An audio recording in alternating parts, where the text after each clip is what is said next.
Hi, everybody. Scott Riley, the Market Update Desk. Welcome to a very cold and snowy January 21st. Got a few things going on today and prepping for tomorrow's big inflation number.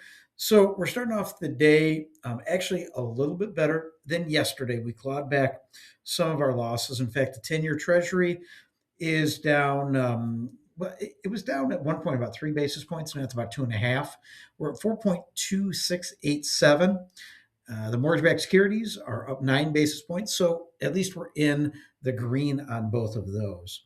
Now, one of the things that has really pushed up or pressured rates is the Japan debt situation. Now, a lot of people saw the headline. Now they are announcing that they're not going to sell as much in debt, but there's a very big difference from Japan's situation to the United States situation.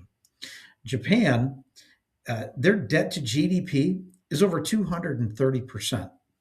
So the market traded on a headline yesterday. Now it's starting to absorb some information.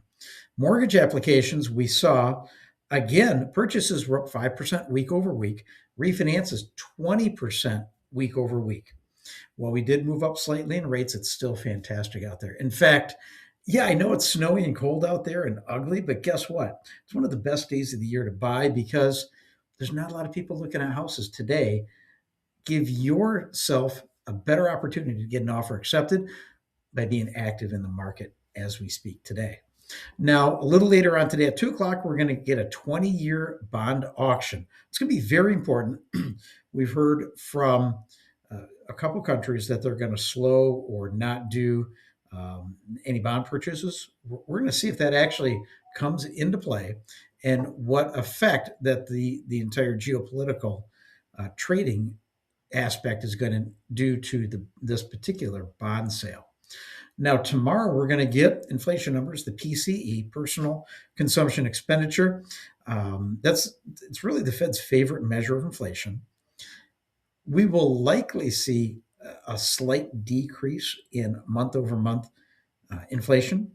And that's a lot to do with the shelter cost lagging through and finally starting to show up. Because the government shut down, this is the first PCE since we've had from that. So it's going to be looked at very, very tight when we get that tomorrow. Uh, we'll keep on top of everything, give you an update. Give us a call. We'll help look at your total finances for purchases or refinances to save you money. Look at loan options and opportunities. 616-293-2189. Scott Riley, the Market Update Desk, your original singular market news source for West Michigan. Stay safe and warm out there, everybody.